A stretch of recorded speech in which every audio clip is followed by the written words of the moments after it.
เนาะทางน้องเพิ่นก็มาพี่น้อยเนาะมาทางหญ้าซอยพ่อบ่เนาะน้องมาเด้อสบายดีเนาะหากมาแต่กันกินเด้อเนาะ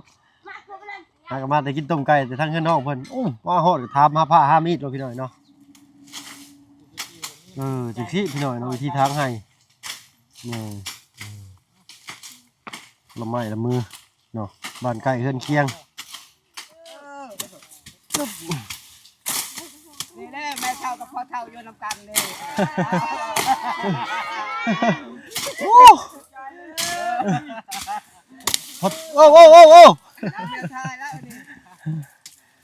เอาเย็บเด้อเฮ็ดผ้าโดนคืนแล้วทางประตูเฮ็ดวางน้ำกาได้เข้าไปใกล้ได้ผ้าก็หูนั่นหลุดไปแล้ว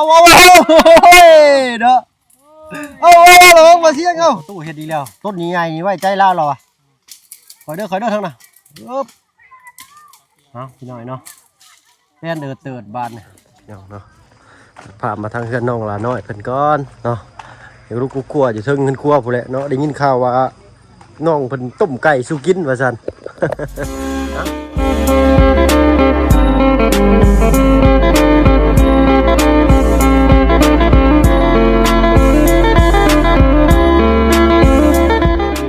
ทักทายสบายดีผมเป็นพี่น้องหมู่เพื่อนกันเบิดสุกคนเนาะบอกว่าฝั่งไทยฝั่งลาวอะไรกับทั้งฝั่งต่างประเทศก็ยินดีต้อนรับเข้าสู่ช่อง YouTube บ่เพิ่งเคยหลายคือเก่าพี่น้องเนาะไปเบิ่งทางน้องๆเพิ่นเฮ็ดชังเด้เนาะแซวๆอยู่ ขออนุญาตขึ้นไปได้เด้อน้องฮึบปาโตควันลูกคั่วเห็นหยังเด้นี่นั่นใหญ่โตใกล้ปาโตน้องละน้อยแม่ครัวทั้งน้องไม้กับน้องทายก็อยู่นี่เนาะโดยสบายดีน้องละน้อยสบายดีเจ้าโอ้แต่งไปใช้นี่แต่งไปทีมงานแล้วตู้ปอโตเนาะทีมงานเขาก็แล่เหาะเฟดอละเฟเด้งเจือมียังเนาะบาดเหาะนี่คือบุมีบ่ม่วงอ๋อบุกม่วงกระซับหนึ่งเพิ่นเอาไปเลยได้เนาะเนาะบุกม่วงชุกพี่น้อยเนาะต้มไก่ต้อนรับทีมงานชื่อที่ดินเสร็จสิ้นเป็นที่เรียบร้อยบ่น้องฝากไปชื่อยังนะยางม่วงบ่เอาเนาะพอดีมากพอดีแล้วเนาะนี่เบิ่งอันลงก่อนตกบันไดนี่สิได้หาที่นี่กี่แหละเอามาน้องมาระวังเด้อโอ้ยเนาะเอาน้องละน้อยก็คนดุคนเน่าเราก็ได้เนาะมาบ้านน้องละน้อยยามใดนี่โอ้ยพากันอิ่มน้ำสำราญพี่หน่อยเนาะอันนี้ยังบ่ทันแล้วบ่น้องข้างนี่ซีเบิร์ดบอลหรืออะไรโอ้ยซีเบิร์ดพี่หน่อยเนาะเอาจักหน่อยพี่หน่อยเนาะจักหน่อยก็เติมเต็มอีกเนาะคุณทางนั้นไปแล้วบัดเนาะเนาะหลังจากซื้อดินดอนต้นหญ้าแล้วกับทางน้องเพิ่นก็ต้มไก่สู่ทีมงานกินพี่หน่อยเนาะถือว่าเลิกงามยามดีเนาะมื้อนี้ก็ฝนฟ้าอากาศก็เป็นใจพอดีเนาะทางน้องจันก็มาเนาะคือว่าขาดทางน้องน้ำบ่น้องน้ำบ่ได้มาเด้อจ้าสบายดีน้องจันเนาะเพิ่นก็เบิ่งเอาเพิ่นก็เบิ่งแย่งทีมงานดีตลอดเด้อพี่น้อยเนาะทั้งน้องลาน้อยน้องจันเนาะน้องน้ำบ่มามื้อนี้เนาะหลังจากซื้อดินดอนตอนหญ้าแล้วก็ทั้งน้องเพิ่นก็ต้มไก่ต้มกาสู่ทีมงานพี่น้อยเนาะทางบ้านประตูเพิ่นก็เทพื้นเรียบร้อยพี่น้อยเนาะเฮ็ดเติร์ดอยู่เนาะหากบ่ได้ถ่ายให้พี่น้องเบิ่งเนาะเอาทางอาจารย์ลาวมันจะดีหน่อยเนาะโดยสบายดีเจ้าโดยสบายดีทั้งบ่บุญสารวัตรเลยทั้งบ่บุญบ้านป่าพี่หน่อยเนาะโดยหน่อยเนาะเงิบมันเลงลงมือเราได้บาทนี่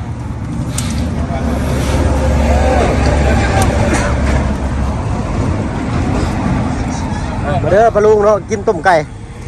เนาะทุ ใครเป็นคนต้มนี่น้องละน้อยบ่หรือน้องไม้กับน้องทาย มองไข่ก็มองยัง ใครเป็นแม่ครัวมื้อนี่ใครเป็นคนต้ม มัวอันไหนเราไปรังเฮาตุ่ม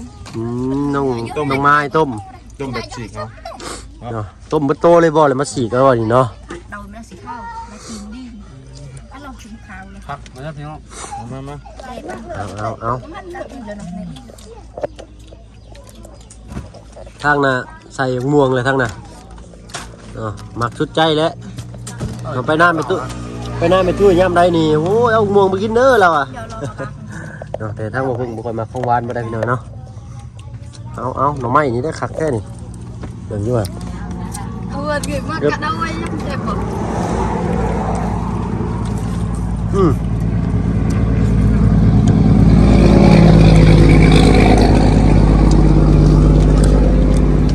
หน่อไม้นี่หวาน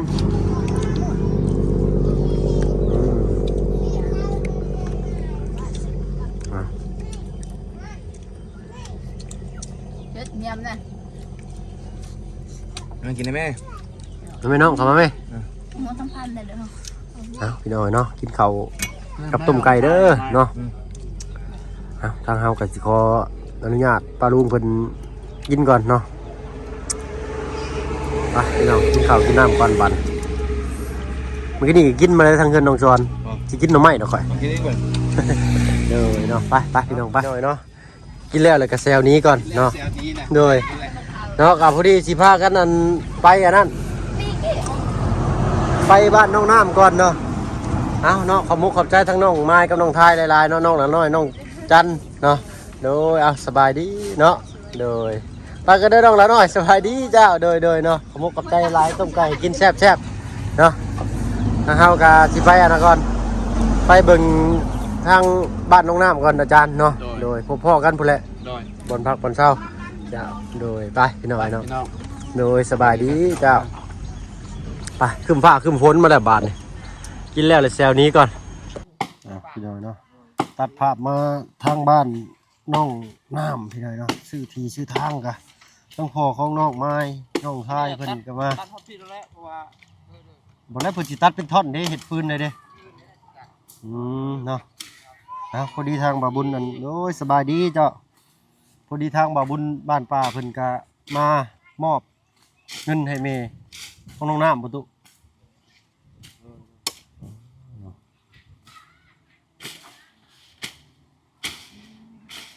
เอาอึ๊บ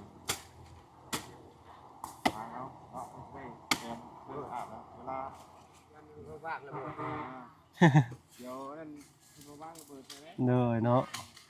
เพอเด็กน้อยเพิ่นร้ายได้แถวนี้แล่นย่อยมานี่นั่งตุบบึ้มรถเลยเนาะจังหน่อยทั้งน้องพายน้องไม้เพิ่นก็สิตามล้างมาเนาะเก็บถ้วยบวงช่วงซ้ำซอยทั้งน้องน้อยเพิ่นน้องเพิ่นสิตามล้างมาพี่น้อยเนาะเลยโอ้คือว่าตามรักนี่ก็ถือว่ากว้างเติบได้นี่เนาะ นี่มันยังนี่เด้ยังเห็นมุมมันปานใด ถ้าว่าเฮาฟอร์ดเฮาดุดยังนี่คักแน่เนอะโอ้เพียงตำหม่อมเลยแหละนี่พี่น้อยเนาะจุดนี้ก็ถือว่าวิวดีได้นี่โดย ไปซาบุรี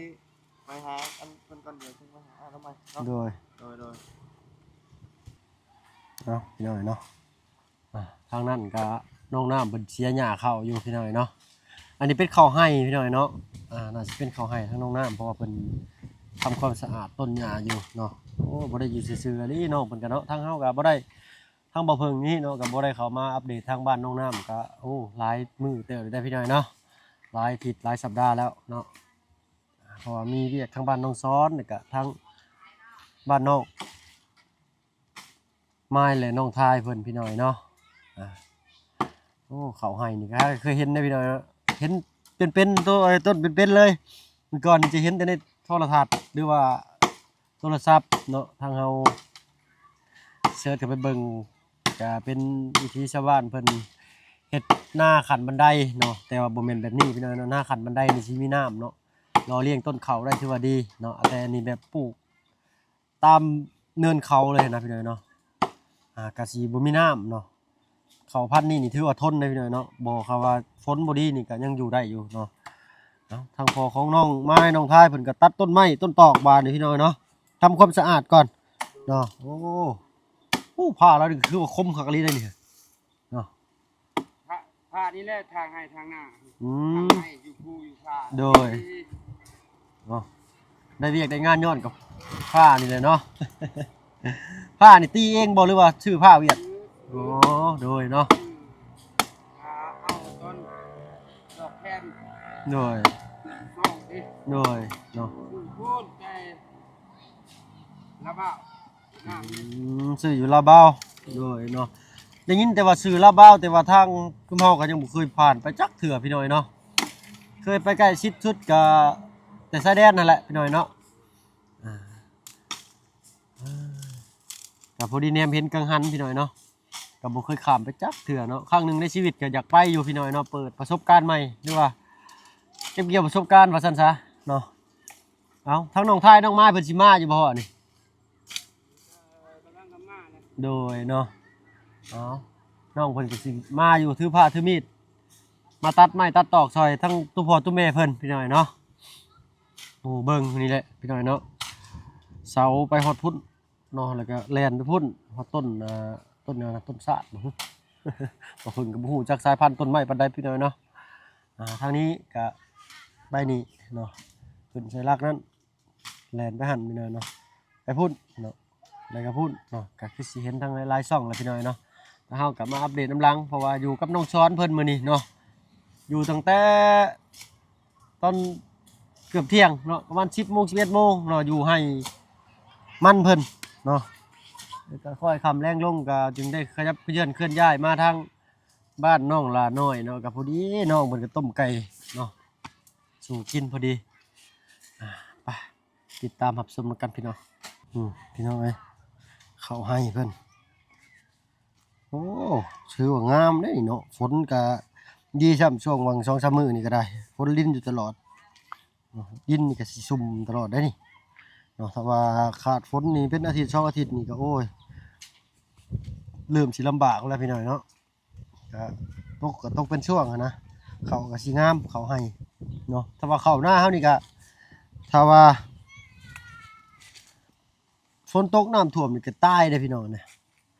หน่อยกับบ่ดีหลายกับบ่ดีได้นาข้าวบ้านเฮาก็ได้เนาะทางข้าวให้เพิ่นนี่ก็คือกันเนาะบ่มีฝนเลยก็เสี่ยงต่อการสิล่มสิตายต้นข้าวก็เนาะ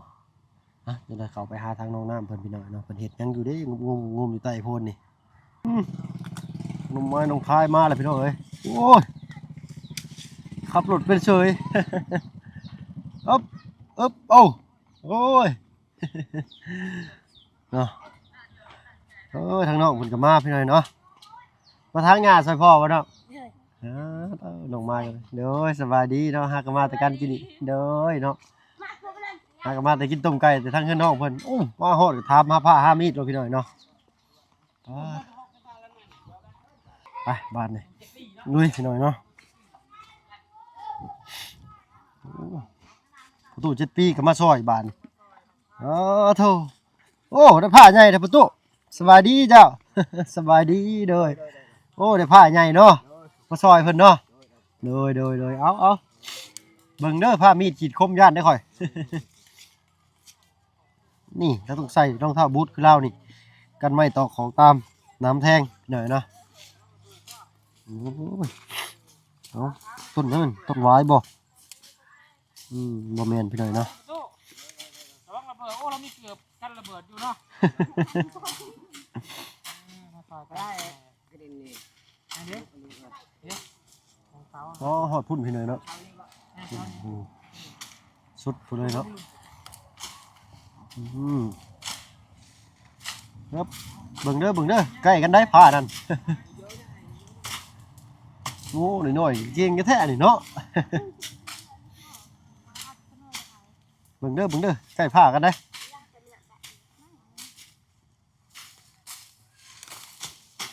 ฮึบ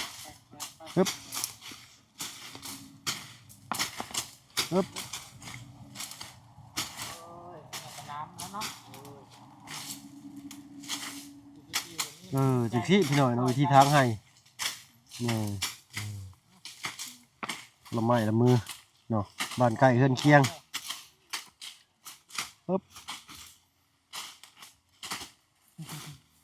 ต้องทายตัวน้อยๆนี่คือเก่งเนาะบ่บุญหาหน่อไม้หน่อมันก็เป็นหาปูหาปลาขึ้นโค้งหลังคาน้ำพอมื้อน่ะโอ้ยบ่เพิ่งเห็นตกใจพี่หน่อยเนาะ ย่านน้องเพิ่นไหลลงมาเนาะเพราะว่าฝนกระตกพากันแล้วนะเนาะหลังคาลื่น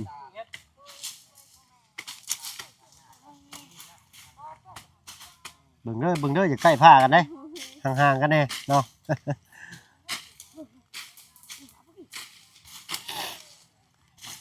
ปึ๊บ แล้วประตูห้องน้ำแล้วแล้วป่ะ ยัง แค่พึ่งแล้วเนาะ ใช้ปืนแล้วมืออื่นแล้ว อืม ใช้ปืนแล้วคือเทนั่นแหละ เลยมือแล้วเนาะ โดนแล้ว อืมอืมต้องบ่อยากลองบ่ตุ๊ลองบ่ ลองป่ะ เลยมาเปลี่ยนกันมาสิจับให้เลย ลองประตูขอลองนะ เอาให้บ่บุญลองพี่หน่อยเนาะ เขาจะเคยทำให้มาก่อนได้ เขาเคยตลอดแบบนี้ โอ้ถนัดซ้ายเนาะเจ้าเนาะซ้ายช่างบ่บ่เป็นเมียช่างเนาะบ่รู้บ่เป็นเมียช่างเนาะ ประตูแล้วก็ว่าฟันนิดหน่อยนะประตูได้สามีช่างนี่บ่ประตูดิ เมียเพิ่นนี่แล้ว เอ้ยเนาะ เนาะบอกดูโฮมวนพี่หน่อยแล้วขอโทษขออภัยหลายๆเอ้าทำเอาแม่ถือผ้าถือมีดมาคนละไม้ละมือมามีบ่ผ้านั่นมาผ้าอยู่เฮือนบ่ไปแม่เล่นมาเอาไปเนาะ เอาครับบ่มีสูตรนะสูตรพันไม้นี่อ๋อต้องบุกป่าฝ่าดงเลยพี่หน่อยเนาะ แล้วเคยลองป่ะ ลองบ่มาสัน เบิ่งประตูเบิ่งเบิ่งนะเบิ่งคอยขอลองอยู่จุบาทปอดโตผ้าแล้วก็มาคมๆหนึ่งได้นี่อย่าปากเด้อผ้าสิตกใจน่ะคือเนาะ โดย คืออยู่เนาะโอ้ กลัวร่างกายนี่แหละ โอ้ยน้ ให้ร่างกาย ำโอ้บ่ได้เลยน้องยุ่งมีเมียเลยไปได้ตู่ค้าได้ เห็นความแล้ว ปึ๊บ กำลังชายดีใจแล้ว ขึ้นก็ว่าหยอกเป็นนอกประตูนี่กันเนาะเอา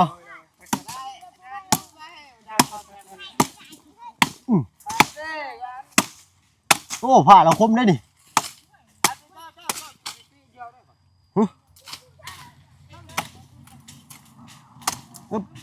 อึ๊บโอ้เอา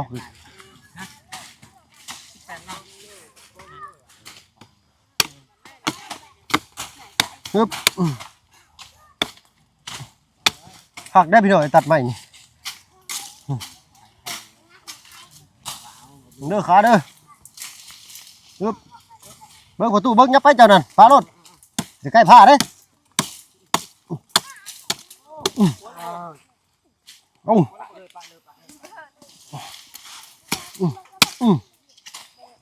หักแท้ดิ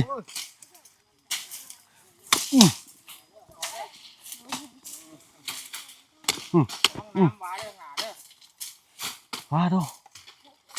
อ๋อน้องพายเราเห็นแล้วพุ่นตัดต่อน้ำใบนี่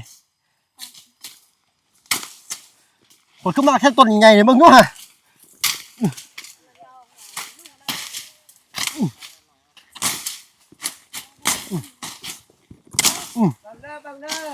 บังเด้อทางให้ได้เนี่ยนะทางให้ได้เลยนะ ทางให้ ให้ซอยเด้อนี่แน่แม่เท่ากับพ่อเท่าอยู่นำกันเลย โอ้โอ้ เรียนทายแล้วนี่ เอายับเด้อ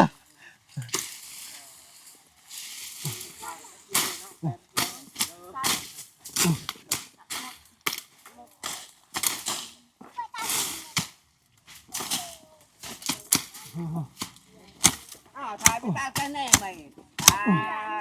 คืออยากเอ็นอยากตาใจนี่เอ็นอยากตาใจ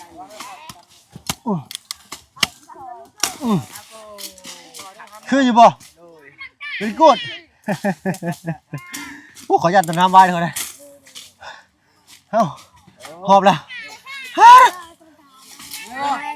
เมื่อยไรหอบแล้วพี่น้อยเนาะโดย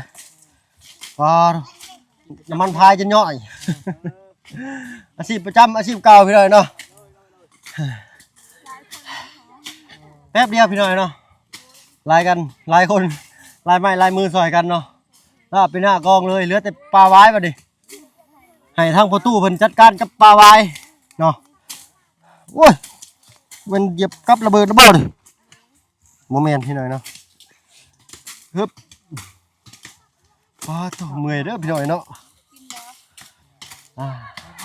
เนาะเห็นภาพตอนที่คนทางนี้เนาะเพิ่นมีไห่มีชวนหลายๆนี่ก็คือแบบว่าต้องเฮ็ดคือว่าสุดยอดเลยเนาะทางไห่นี่เนาะคิดภาพมาแล้วก็คิดพ่อน้องชอนพี่น้อยเนาะน้องไปทางไห่นะโอ้น้องน้ำเนาะสุดยอดได้แล้วก็ได้เนาะโอ้ผู้น้อยนะก็เก่งรีบหน่อยเนาะผ้ากับคนนี่จะสำคัญโอ้ทางนั้นก็ยอดยองเด้อตกน้ำตกในเด้อทางนั้นเด้อครับโอ้พอ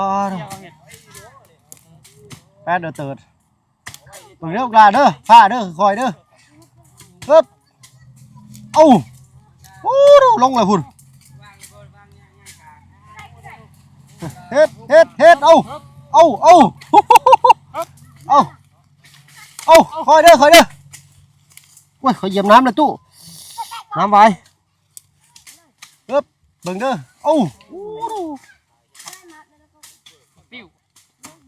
ติ้วประตูนี่โอ้ส้มใส่แกงเฮ็ดเนาะหมักกินได้บ่หมักติ้วนั่นรสชาติเป็นไงน้องส้มบ่หรือหวานโอ้หวานเนาะคนติ้วนี่คือหวานเศษผสมคือใบติ้วบ่แม่นเนาะเด้อประตูเด้อคอยเด้อให้ปวกจักน่ะใช่ไม่ให้ปวกพ่อบ่มีได้ทางเพิ่นว่าบ่มีเฮ็ดปวกได้ทางนี้เพิ่นน่ะ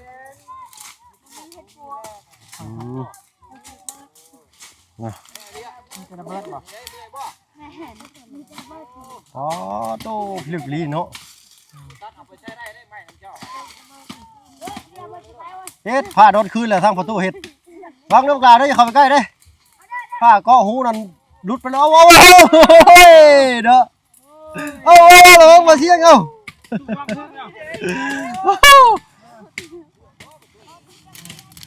บ่ได้ซ้อประตูอ่ะข่อยพัดนึงข่อยไปเองแล้วอ่ะโอ้ยเนาะข่อยย่านอย่างหนึ่งเด้อดิไปเจอหางต่อหางแตนเนาะคือเสียนพากันแตกรูปผู้พายไปโอ้เจอหางแตกไปนี่เลยไปดิไปดีมากเลยเรียนนั่นกับท่านเลยไปหน่อยเนาะเห็นแต่สุนแล้วครับคอยเริ่มกลาเด้อย่านผ้าถึกไม่ถึงมือได้เจ็บได้เนาะใกล้กันร้ายผ้าดิเนาะผ้าคมช้ำโอ้ยแป๊บเดียวเด้อเพิ่นเห็ดเลย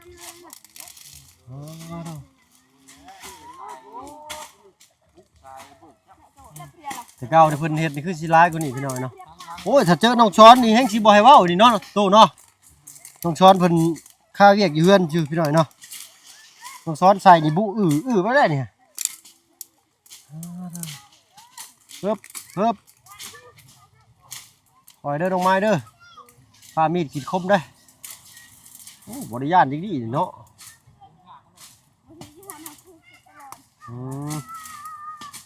เนาะก็เชื่อว่าชีวิตประจำวันเพิ่นพี่น้อยเนาะบุกป่าผาดงหาหน่อไม้หน่อตอกมองระเบิดเพิ่นได้อยู่นี่เนี่ยแป้นบอลเดียวนี่เนาะโธ่เนาะจังเพาะต้นไม้สิขึ้นงาม ต้นไม้ขึ้นเขียวชะอุ่มบอนเดียวพี่น้อยเนาะเอาชับโดดเสียงฟ้าเอาตุ้มโอ้ประตูเฮ็ดดีแล้วต้นนี้ใหญ่นี่ไว้ใจล่าเราอ่ะคอยเด้อทั้งน่ะอึ๊บเอาพี่น้อยเนาะแป้นเติดบานเนี่ยบ่มีบอดอันนั้นแหล้วบาดเจ็บท้องเงินผู้ใดบ่มีห้องน้ำก็สิได้แล่นใกล้เด้อบาดพี่น้องเอ้ยเนาะ ขอโทษขออภัยนำหลายๆเนาะมนุษย์เฮาก็ต้องชีวิตปลูกสร้างไปแต่ละมื้อละเว้นเนาะป่าขี่เบิดพี่น้อยบาด ขอโทษขออภัยเว้าคำหยาบคายพี่น้อยเนาะเอาเนาะคือสิได้เวลาสมมาพักควรแล้วแหละเฮาก็ได้ขออนุญาตล่ำลาพี่ลาน้องก่อนเนาะคือสิบ่สุดป่าดอกเนาะโอ้ยคักอลีต้นน่ะเนาะเอาสำหรับคลิปนี้ขอตัวลาลงแล้วพี่น้อยเนาะพบพ่อกันคลิปหน้าเอาเป็นว่าสบายดีเบิ่งข่อยสิไปตัดต้นน่ะให้เด้อต้นใหญ่ๆข่อยจองเด้อ